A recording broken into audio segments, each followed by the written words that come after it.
First, I'd like to say all praises to Ahaya Bahashem Yeshaya. I'd like to say hello once again. This is Yaqueline, and I just want to first and foremost tell everyone to be encouraged, to stay encouraged, um, especially as we approach the Shabbat. For many of you all around the world, the Shabbat may have already started, and I would just like to remind everyone to keep Ahaya at the forefront of your mind, in your heart, in your spirit at all times, and to always Shemai, always listen for the Kwadoshi Ruaka, because she is always speaking. There are things that the Father wants to do in our lives right now, and He is preparing His people for Yeshua's soon return, because it's sooner than we think. And one day we will look around and the world that we live in will not be the same.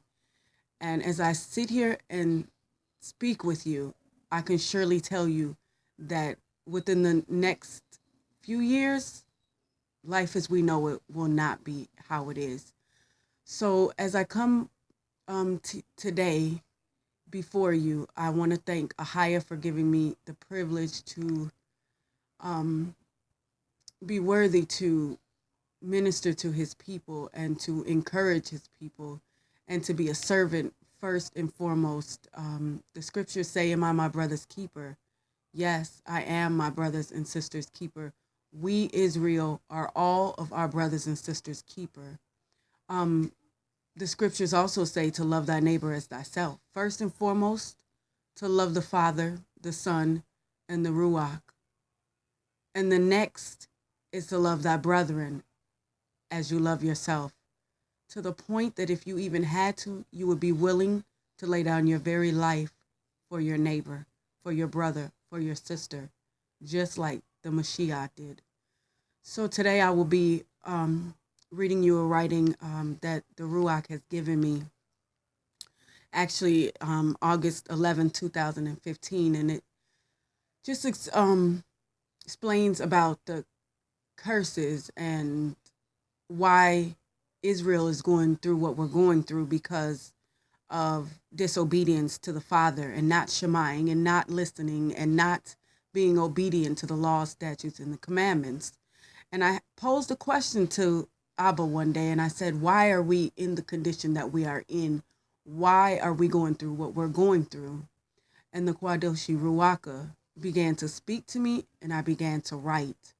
And it edified my spirit and it eased me in knowing why we as a people go through what we go through, um, especially Judah and the Southern Kingdom. So as I read this, I just pray that whoever has ears to hear what the Ruach is saying, that they would allow the Ruach to speak to them, to cleanse them, to purify them, to motivate them, to allow them to hearken unto what thus saith the Most High Power Ahia.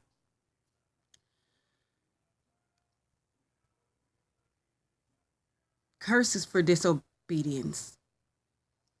We, all Israel, went a whoring when he said don't. So since we wanted to freely lay down with the enemy of this world, he gave us over to the enemy of this world, to be forced to do everything we have been doing anyway. And when I bring you out physically, he says, why go back into slavery mentally? Why continue to willingly lay down with the beast? It is your rapist, the one who rapes you with knowledge. Yes, your sons and your daughters are being raped spiritually, and we allow it to go on. Awake, O Israel, and put on your garments. The Pope is really our president. He is our king. We just don't know it, because he is really the power of the air, the prince of the air. He is behind the power of the prince of the air. The one power who is given to on this earth. The image of the white Jesus, again, is just a king that I, the Most High, has forced you to worship. since I wanted to be your king and you wouldn't let me. So then, because I loved you so much, I gave you King Saul, a king after my own heart, but actually in the likeness of your hardened hearts. So again, I present to you your king. Again, even when I was led away to the slaughter, I represented your king and your sacrifice again. When I came and yet you rejected me. So I said, I will give you a king after your own hearts. Since you want the world, I'll give you the world. Remember last night, I said, be careful what you ask for, because I will literally give it to you. I wanted to be your king, your power, but you wouldn't let me. You rejected me and did not want me. So now I will make you want me, make you cry out to me, because this time you will need me and want me to save you. I am and always will be all you will ever need. I gave you me, a king after your own likeness, yet you asked for a king to look upon like the other nations, and I gave you just that. Heathen in the flesh, looking just like the enemy. But that age is over. I need you to awake, to arise, for I'm calling you home. Home to my glory, home to your rest. You've been whoring too long, wandering and chasing after other gods, so much to the point where you have forgotten my command. Do not lay with other nations as you lie down with your own. Do not desire to sleep with the enemy, but you did, so I forced you to sleep with them, knowing you really didn't want to. Then your men, not able to touch their women, not even look upon them, was just to get my protection, my covering, so you wouldn't be considered unclean in your flesh. Yet when I pulled you out of slavery, I tested your hearts. Instead of repenting, and instead of going after my beautiful daughters of Zion, you went after the enemy, the heathen, and desired to look upon them and touch them. So I gave you once again the desires of your heart. That's why now today, my men of Israel think of it okay to lie down with the heathen women, to look upon the unclean thing. That's why the men of Israel cannot stay with my daughters, will not stay at home, raise their children. It's a curse for not desiring them. And then only when I gave them to you in your youth as a gift, as a treasure, as one you hold as close to your heart, your very soul, exactly, for when you marry, you become one flesh. So I have taken away your good thing. A man that findeth a wife findeth a good thing. That's why there is no favor with me, with the Most High. I need you to collect the women and the children unto yourselves again. Collect all Israel, every tribe, every tongue, every people, and come out from among them, and be ye separate. How, you ask? I will tell you. Stay focused on me, on hearing from me.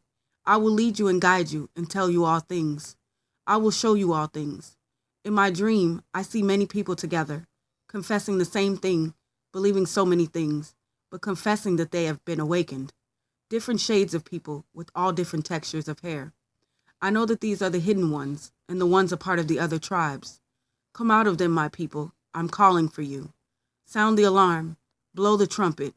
The bullhorn is the trumpet right now.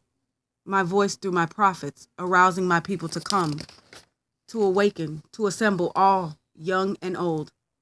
For I'm coming for you, calling for you. It's high time you awake out of your sleep, out of your slumber. You've been sleeping too long. Arise, arise, put on your garments, wash your faces and your minds, for I'm calling you home. Awaken all who will listen. I will do the rest. One final call, one final plea. I'm wooing and calling you home. Don't hate the men for leaving you. It's a part of my curse. Men, don't hate the women who are whoring. It is the curse. But I will reconcile.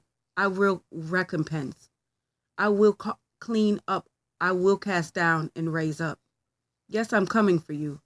All of Israel will know that I am the Most High, their power, Ahia, who called them out of Egypt into my marvelous light. Look for the kingdom age.